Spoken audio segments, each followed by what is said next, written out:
Hello, all you lovely people. How are you all doing out there? I'm Kate Hill, and I'm here to give you the best commentary about our property markets. Now, today I have got the definitive Adelaide city report for you. As with all my in-depth city reports, it's a bit of a longer one, with growth charts, city news, and all the latest from the Adelaide property market. Stay tuned.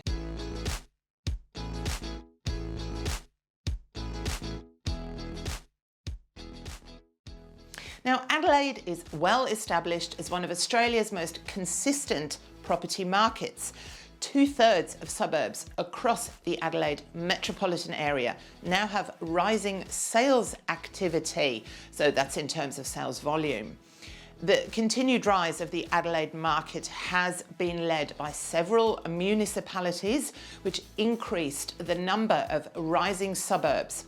Charles Sturt, Campbelltown, Tea Tree Gully, Marion, Onkaparinga, Mitcham, Holdfast Bay, and the city of Playford and Salisbury up in the north of Adelaide.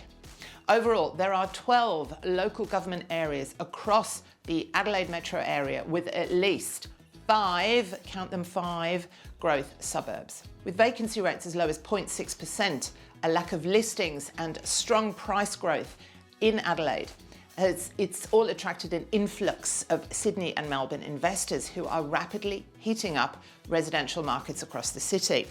And they are competing with thousands of owner-occupiers in that market space who've got all this money in their pockets. As the market grows increasingly competitive, property investors who bought in Adelaide in the last couple of years have been rewarded with almost immediate capital gains.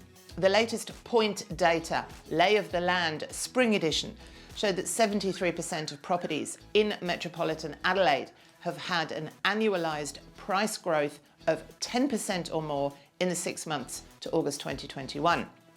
The proportion of Adelaide properties experiencing this level of growth is up 61 percentage points from May 2021.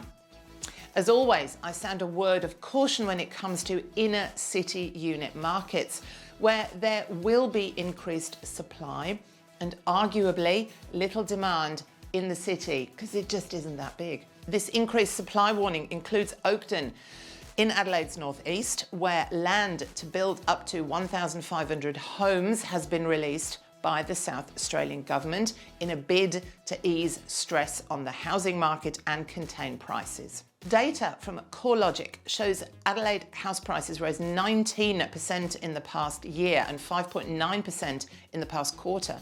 The median house price sits at $529,000 for the metropolitan Adelaide, and when I did this last Adelaide report in May, it was $486,000, and it's $285,000 for major regional towns. With the recent big price increases, it seems inevitable the market will begin to lose some steam. But for now, the biggest drivers of the current market are extremely strong buyer demand that is reflected by the 30% decrease in days on market over the past 12 months and record low levels of listings that are 27% below 5-year averages and 23% below this time last year. South Australia's economic performance is up 16% in terms of an annual percentage change to June. South Australia ranks second on both dwelling starts and construction work done. According to the Urban Developer website, Adelaide's infrastructure backlog is moving, but the city is still coming to terms with stagnant tourism. The city's tourism-dependent economy has been thriving in the years before the pandemic, with rental growth across the commercial sector also growing steadily within newly completed projects. The state government is now attempting to attract more interstate migrants and bring ex-South Australians home by selling the lifestyle benefits, lower house prices, and availability of high-tech jobs in the space, defence and hydrogen industries. The government is using a rebadged $200 million Jobs and Economic Growth Fund to target industries such as space, hydrogen, plant-based foods and defence, with business development funding. Some quite sizable residential master plans and commercial precincts have added to the city's burgeoning development pipeline, with strong population growth prior to COVID-19 unlocking these development opportunities. Now, are you ready? Some of the projects in the city are the Walker Corporation's $1 billion Festival Tower project. This will feature large-scale mixed-use commercial and retail development. The Australian Bragg Centre, Adelaide's high-tech medical and research facility, the first proton therapy centre in the Southern Hemisphere. A $450 million development at 60 King William Street. This will include a 14-storey office tower with thousands of square metres of office and retail space for 3,500 commercial and retail workers. It will deliver the largest commercial real estate project in Adelaide's CBD. A new $700 million indoor stadium, the Riverbank Arena, with a capacity of 15,000 spectators to house concerts, conventions and other events, as well as basketball and netball games. A $400 million mixed-use development at Adelaide Central Market Precinct, yay!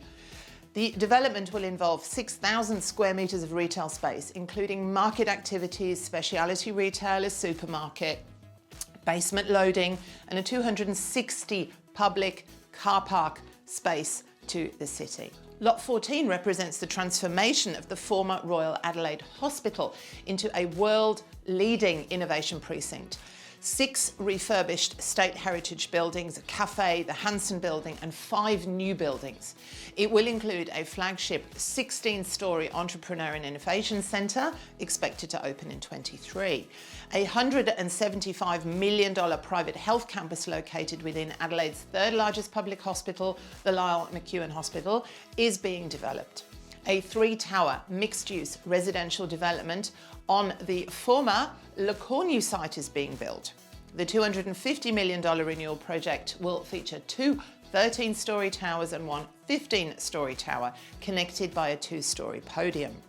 The South Australian Sports Institute will have its own purpose-built headquarters for the first time in its 4-decade history, after the state government announced it will build a new multi-million-dollar base for that organisation. The government has allocated $49 million towards constructing a new facility at Mile End next to the Netball SA Stadium. Now, I'm going to have to leave it there. There is more, but it's going to go on for hours otherwise. Now, elsewhere, construction is now underway on major new development in Adelaide's north, which is expected to create 10,000 jobs, deliver 12,000 homes. The Walker Corporation's $2 billion masterplanned community at Riverlea will be home to around 30,000 people on completion.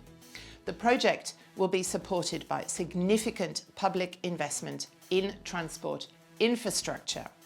Developers say it would create the state's largest master-planned community. At the same time, local Adelaide councils have revealed that almost 200 new capital works projects worth $400 million are currently being considered for government grants. These applications include new projects in the LGAs of Campbelltown, Marion, Port Adelaide Enfield, up in the Barossa, Tea Tree Gully, Gawler and Mitcham.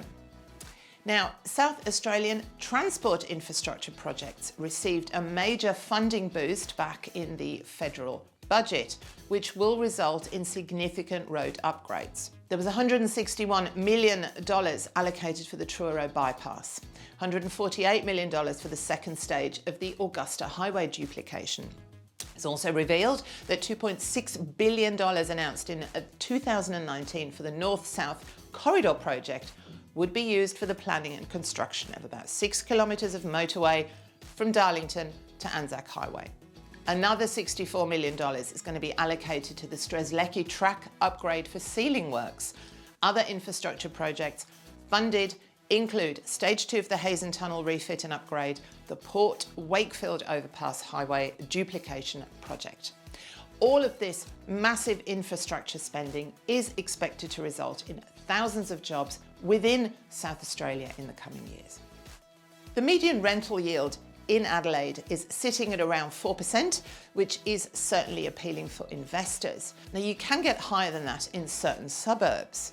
And as I said earlier on, vacancy rates are super low, with rents rising, which can also make your cash flow outcome even better.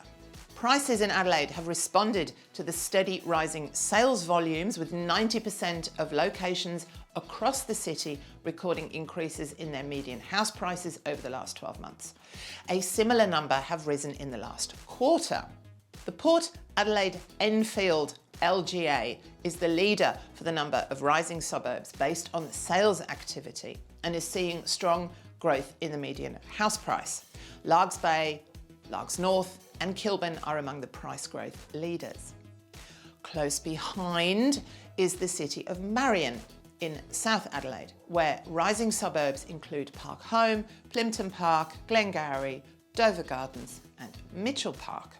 One of the other prolific municipalities for price growth is the Onkaparinga LGA in the very south of Adelaide. Most suburbs there have delivered double-digit growth in their median house prices, and many of the growth markets have a median house price below $450,000.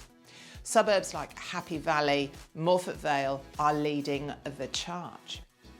Charles Sturt is an LGA where the number of rising markets has doubled and where there has been really good price growth. Suburbs there headed by the ever-popular Henley Beach, South, Brompton and Grange. Suburbs with strong price uplift are also distributed right across Adelaide's inner east of the metropolitan area. Notable performance has occurred in Toorak Gardens, Fullerton and Norwood. Heading north into the slightly cheaper areas of the city, Salisbury Downs, Elizabeth Downs and Davern Park, or Davo as we lovingly call it, have all done well. All the signs are really, really good for Adelaide. Now, we will keep you posted on all things property from around Australia as our year progresses. I am totally giving you the best commentary and content here on this channel, so please hit the subscribe button. Give me a little like too if you're enjoying the free content, and I will see you again really soon. Bye.